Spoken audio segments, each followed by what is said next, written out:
All right, well, good morning, everyone. Thank you for being here.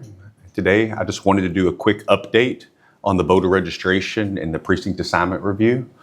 So it's currently underway, and it's been in coordination with the Kentucky State Board of Elections. First and foremost, the review confirms that Jefferson County voter assignment data is highly accurate, with the state reporting a 99.595% accuracy rate. The small number of records identified for additional review represent isolated address-specific circumstances, and there's not any systematic issues within our election system. Throughout this process, Jefferson County had worked closely with the state officials. So we did a deep dive in conducting our own comprehensive internal audit, but also with the assistance of the state. Our shared goal, very simple. It's ensuring that every voter is assigned to the correct precinct and maintaining public confidence in the integrity of our elections. Now, we remain committed to transparency, accuracy, and continuous improvement, which is why we also move forward with an independent third-party review once the current work is complete. We appreciate the partnership of the State Board of Elections, and I look forward to completing this process with the accuracy and the thoroughness that Jefferson County voters expect and that we deserve. Spent this past week, I went to a CACO convention, met with other election officials from around the country. Yesterday was the Kentucky Clerk Association meeting set up. The consensus is this is not perfect in any county, but we owe it to the voters to strive for perfection, continue to make improvements. So what we have here, even though we can confirm 99.595% accuracy, that means less than half a percentage point has been even identified as possibly problematic. That's too much. That 0.405% is needed additional examination. So that's what we're going to do. We're going to put that additional examination into place. And so talking to other experts, what could that 0.405% is that addresses that couldn't be geocoded. Sometimes if it's an unhoused population, some of that may have been put in there. Is it incomplete address information? The way the system has been put up that we're dealing with, it can be analogized to a glorified Excel sheet. It needs the technology that we operate on is not what we should be operating on. We're going to continue to work to improve that. Talking to officials from Florida to Illinois to all over, what they did to improve their process. And working with the state, we're going to make sure that we lead the way so that Kentucky, not just in Jefferson County, but all our counties, can be assured that it is even more accurate. Again, the accuracy, 99.595% has been held to achieve of high accuracy. The 0.405% were only identified as needing additional examination. That's what we're going to do. The necessity of the third party coming in, I think that is to make sure that we're as transparent as possible, that voters can feel assured. There is a lot of rhetoric going on about our elections. And I can tell you, after meeting with election officials, county officials from all over our country, you can assure that our elections are safe and secure. There's not widespread fraud or deceit. But I was given this position with the understanding that I would do everything in my power to make sure that we have the most accurate elections possible, and we want to lead the way in best practices. I want to thank this team who has worked. It's always been at least 8 members, sometimes 16 members that have worked across the just all hours going through this. Our partners with the state and their contractors working through this to make sure that we can get this information out there. But let me be really clear. approximately 2,186 records, 2,100 records, representing that less than half a percentage vote is too many. We're going to make sure that we can do a deeper dive and find out why they were coded wrong, how they could have been put in a different precinct. And some of that is just has to be updated with time. Once you draw a precinct, sometimes you build a house afterwards. Sometimes people move into it. Sometimes there's an apartment complex. There's been issues where precincts have been split. There's been other issues where someone had shorthanded it. They wrote in an address incomplete. Whatever the reasons are, we're going to make sure that they're corrected. And then we can build off of that. The way the records work is once they're put in, they build off of it. Once the GIS system is fully funded, which is the hope through the legislature, we'll be working with our colleagues, these things can be updated in real time. But the first and foremost, before this November election, is to make sure it is as accurate as possible. I'll entertain any questions. David, you sort of mentioned this. Let me back up here. President Trump renewed his claims of election fraud last week.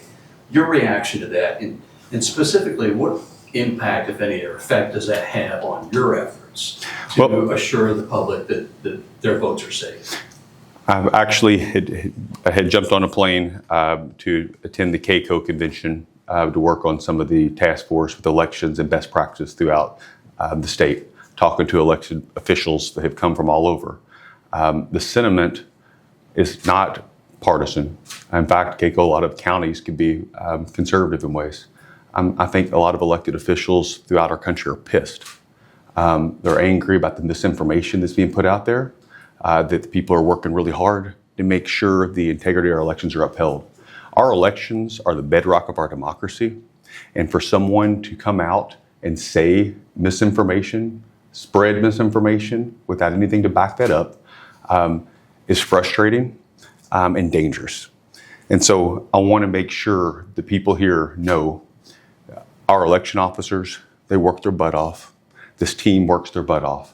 There is nothing that this office is doing or the offices throughout Kentucky are doing that is not correct. The lawsuit that I filed in order to make sure that we don't have nationalized elections, I did that in backing up our Republican Secretary of State. That is done with everyone else. This is not a partisan issue. This is an American issue. This is the United States issue. This is protecting the fundamentals of our democracy. This is me standing up and saying that we're going to make sure we have the most transparent elections we can. We're going to make sure that every single precinct person is put in the correct area. And the reason that we have to be with the check from here locally and then make sure the state is checked and then bring in the third party, I think it's so important right now so that people can feel secure and they understand. Because what we say, I don't just walk out and say something. We have to back it up with facts. And I think that's the way government should be. If I'm going to tell you that these elections are secure, that they're in the right place, then I want to show you what the results are. I want to show you what the internal audit is. I want to show you what the state audit is. And I want to show you what the third party audit is. And that's why we're doing this. Could you explain the reason why and the impetus for this review? Did your office find something? Were you guys told to do this? Did somebody ask you to do this? And then what is the tangible results that you hope come from it? So when we first came in, as a lot of people remember that I came in to fill the unexpired term of the late County Clerk Bobby Hosklaw. Immediately, we did a special election to fill the Senate District 37. Saw no issues there. In the Bay primary, there was some issues where an individual, it was actually a woman that had reached out to some other elected officials and had said that she wasn't given the correct ballot. We had filed for transparency on a Metro Council seat if I felt that someone had not voted in the right place. I decided to go ahead, this office, to file a notice with the court and letting the Board of Election put them on notice and said, hey, do you want to do something with this? I think just for transparency purpose that was done. The court said no, that obviously those small number of votes could not change the outcome of any kind of election, not an issue. Louisville Public Media had brought up that doing a deep dive in some other areas on the state representative race that had identified, actually going house to house, doing a deep research, identified people that had been voted in one precinct that should have been voted in another. They brought that to our attention, and for the first time in the history of this Jefferson County Clerk's office, we had gone through and started doing a house-by-house audit. The problem with the system, though, is the technology is just outdated. And it's like asking my team to dig a swimming pool with a spoon when you're talking about the 586,000 registered voters onto it. And so when I was a senator, I worked with the task force to try to improve our elections and work with the clerk's offices in other ways. One of the things we did is we tried to put a automated system in place like other states use. We call it a GIS system. Unfortunately, it was not fully funded. And so talking with my colleagues in the House and the Senate and in the administration and working with the State Board of Election, that's going to be a major push this session. But that's the future. I'm going to make sure that everything is right in Jefferson County for November. These 2186, are those individual voters or voter registrations rather? This right now is we're representing the 2186 is representing households, because the only thing we can do it is the way it's set up. So there could be potentially multiple registered voters at each household if they're all of legal age. It's possible. What it is, and again, they keep on putting in quotations, these are only identified for further examination. It could be absolutely correct. But what we're doing is we're erring on the side of any identification that needs further examination. So if someone there's a street that was put in a shorthand or something like that, that will draw it up. If there was someone who was unhoused at that time and someone had put it in at a commercial building or something like that, then that would need further examination. They may be absolutely correct and registered to vote, and should be voting, everything be right, but we need to check, and that needs to be done. Are they concentrated in one part of town? No, and that was one of the issues that I wanted with the audit. I wanted to make sure there was no systematic issues, nor was the concentration, and they're not. We have found no pattern at all going through that. It looks like, unfortunately, this system, the way it's outdated, each time it's typed in, sometimes these manual updates and things, and it was just a mistake that would build on itself. So a lot of mistakes we think that were from 2012 coming in, and then when they did, it's continued on.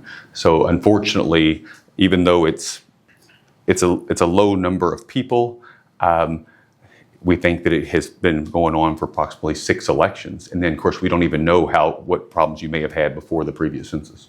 Could you kind of explain, just in general terms, what happens when you go over each of these 21 or so households with this fine-tooth comb? Just a general idea of what happens with each of these households. Well, right now, so even before this, a lot of people will know that in the news that some of the boundary disputes that we've had with elections in like Shelby, and so we're looking in how it was drawn.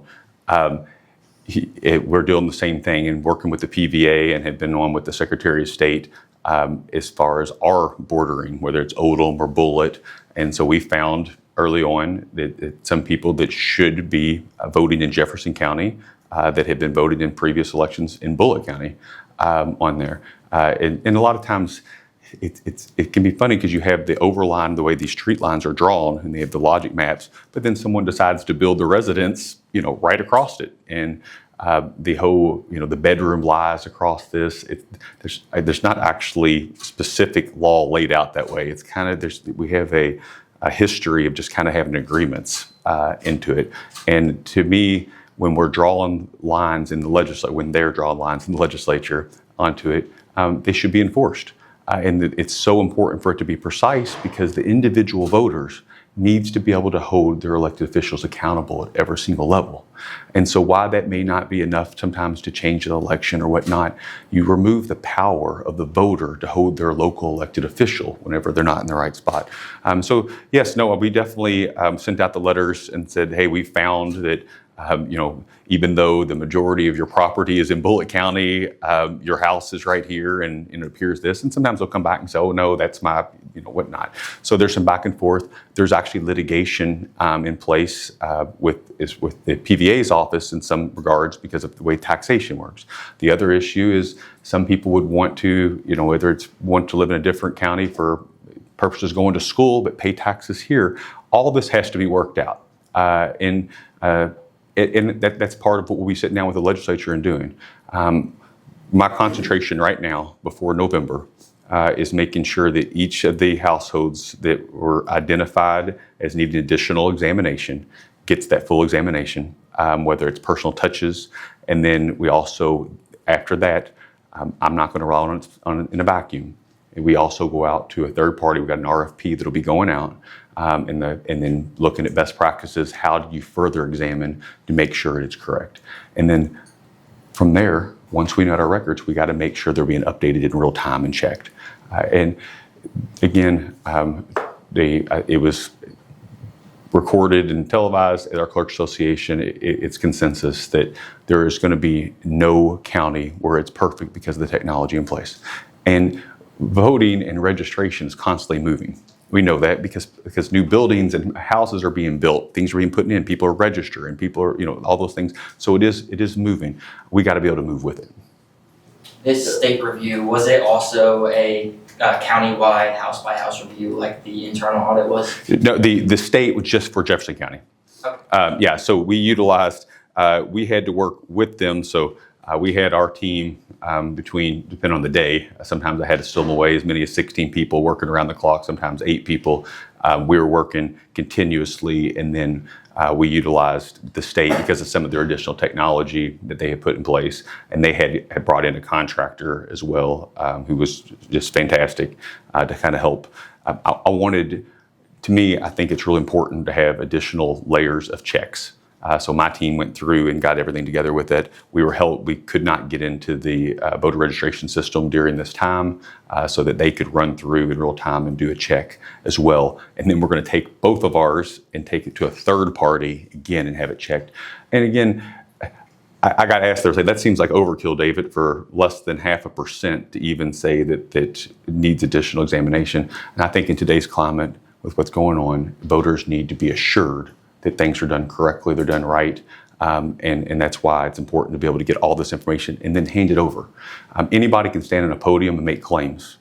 It's real leadership to back it up. Could you say something? I was going to say, if you could say something just to hammer home that this is not fraud, this is not nefarious, this is just housekeeping. There's been absolutely no even accusations of fraud or nefarious activity. This is a deep dive into housekeeping. The house-by-house audit has not happened ever, and I understand why. It is a lot. It is expensive. It is time-consuming. It has taken this whole election team plus additional people all comp time, all hours to go through. But it was necessary. It also shows us how important the correct technology is going to be, because it is without the tools. It's not fair to the people, the men and women who work so hard in this office for this. I think I really appreciate our media, Louisville Public Media, for doing their deep dive and going and reporting and saying, hey, these could be a problem. It has given us additional insight, which is helpful. Unfortunately, after 2024, this office was hacked, and a lot of the technology had been outdated, and a lot of the systems that we had come to use and really rely on, like where do I vote and some other issues, has had problems. And we've had to make sure that we keep the office safe as the number one first. And so we're rewriting a lot of, working on some of the technology. We're working in conjunction with Metro's IT, which was better secure. But in doing that, some of the things the toys that I'd like to unveil early on takes a little bit longer. One of those things will be our website. So we're working on a very strong interactive website that'll be Granicus, that will speak to the other government agencies. So it'll be easier for people to find where to vote, where to go. and just navigate whether or not it's for a motor vehicle issue, a frequently asked question. All those things are underway. And then one thing is making sure that our websites and stuff are handicap accessible or ADA compliant, all those things. And we're behind on those as well. But I've taken this entire team and we've focused right now with this November election coming up, and all our energy and time has been focused on making sure that this is taken care of. David, what's the cost of these reviews and who's paying for it? Well, right now it's putting the cost in manpower here locally. And so I guess we'll figure out what my comp is going to be onto it. But so a lot, I guess after the November election, people will have some built up vacation time. But the truth is that in this office, I've talked to my election team and those into it, and they have just really stepped up. Other people have had to fill some of their jobs and their duties into it. So the clerk's office has been working really hard around the clock. A lot of people, as far as the state, they already had their contract in place to be able to have this in place. Meg, that one of the reviews and the Board of Election, again, they're given their hours and time. The contract for the third party RFP, it can vary. Luckily, the numbers that we had found are much smaller than some people had anticipated. Talking to some elected representatives out of Florida after they undergo, remember when they had the hanging chad issue and all the other things onto it, theirs was astronomical, but they had major problems that were widespread. Right now, what we have come back in is almost a best case scenario. As far as what we've unveiled, we feel there was a sense of nervousness depending on what would be found, what not. I think that our review will be much more concentrated and should be cheaper because we have not found any kind of widespread systematic breakdown or problems. It has been some miscoding. It has been whether or not just incomplete information, properties that are on county boundaries on there, which can be easily addressed. And plus, one of the benefits now that some of the states that had to undergo and spend millions of dollars before is technology has improved dramatically. How many ballots have been cast in the wrong races? Any idea? In the history, I don't know. No, just with this issue for the last 6 elections, like you mentioned. Well, we don't know totally. And again, because they're in a different. If you're in a wrong precinct, doesn't necessarily mean that you're voting the wrong election, right? Because most of the time, that you won't be, a precinct won't be on a boundary line. It gets a little more when you get to metro council seats that are smaller and you have less precincts. But if you think, so you could be put in the wrong precinct, but still have the exact same ballot of the precinct next to you and around you. It comes problematic like we saw in the recent House race that Louisville Public Media had uncovered and worked through, that we had on there roughly 30 people that were in the wrong precinct, but that was a precinct that was right on a border of a state house seat, and it was in a primary, and it was determined that 8 people voted in the wrong precinct, even though, and it was important because that precinct was on a boundary. Of those 8, 5 of the 8 voted in a Democratic primary. That doesn't seem like much, right? 5 people, except for that race was decided by 5 votes. And that's why I say it is important. So when people say, hey, it's a waste of money, it's a waste of time, our election integrity is not a waste, and it's important. That's why we're doing this. Will this all be finished by the general election, Yes. including the third party review? Yes. That was one of my going down, seeing how long they would take, how quickly we need to do it, and that should not be. I was told, in fact, of each of the people that we're going to ask the RFP, that is one of the requirements that it has to be done in time. You answered the question. I was going to ask you as a point of clarification that I think at one point you said that some of these issues may be a vestige of 2012 redistricting. Did you mean to say 2022? Did I say? Yeah, I think. Yeah, I meant. Okay. Well, yeah. So. Well, we know that that actually 2012 was brought up after the previous census. There could have been issues. I mean, you can go back as far as you want. They're asking how far back, but yes, we think even in 2012, after that census, there would have been some issues, and then we had our most recent census again, and that's about as far back as we're going. So we know in this particular race where the 5 votes were off, they were voting that way for the last 6 elections. but there was other issues previous that are separate from that could have been happening in 2012 Yeah. during that redistricting. And the discussion with county officials all over Kentucky, but actually all over the United States, this is part of the into it, is when you get down to these small precincts, especially counties, and we got a lot of them in Kentucky, you got to draw into it. Is there any thought to having them also design, because I don't think there's anything that prohibits us from being better than the state board of elections, essentially, right? And like geocoding our own. Yeah, other than cost. Yeah, I mean. Is there any thought with that contractor about having them help us with geocoding or accuracy checks in the future? So in making sure, remember the state gets to do that too, they get a contract. And so part of this discussion is we can be, again, I took this position and the goal in working with the Clerks Association because of our size and ability is I wanted to implement best practices. And so what I was doing now is going and comparing ourselves to other large cities and looking what was working. Whatever we can take from this, whatever advantages, whatever we can learn, we're absolutely going to share it with all our colleagues for the state. And so that if we can get a contract that works well, then the State Board of Election has been excellent partners, and we can work with them as well because the legislature will be looking at what works best. So if it can work well in Jefferson County, as large as we are in comparison, it seemed like it would be a huge benefit for my colleagues. And that was one of my commitments to my colleagues in other counties, other clerks, is that whatever I learn, whatever we do, we share together. I care about the residents of Jefferson County, absolutely, and I love to have this role. But also part of my role is to lead the state so that we can improve. Do you plan on joining KCO to testify on August 18th to the lawmakers? Well, yeah, so we are members of KCO. And I think that we'll be down there. And I mean, I can testify. I usually just call them. So I've been on my phone constantly talking to colleagues or former colleagues. And this is an issue that is extremely important. It's not a partisan issue. This is an issue that's important at our legislature and at the county levels together. So I think that we should see some movement. But I may testify, yes, as well. I think it's, yeah. Yeah, thank you. Yeah.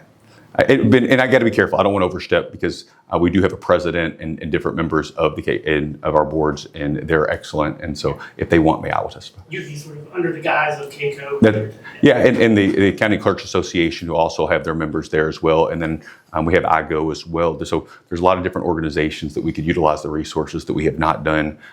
And I'll tell you that election officials all over the country have been very gracious, looking at sharing best practices, and a lot of frustration. And this is not a Democrat or Republican thing. Election officials all over the country are very frustrated with the misinformation that's being handed down. And so we're going to work really hard to show as transparent as possible that you can be assured that your vote counts. Don't sit home on November election.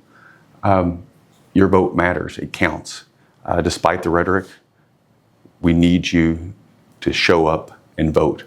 That's what makes our democracy strong. You guys all good?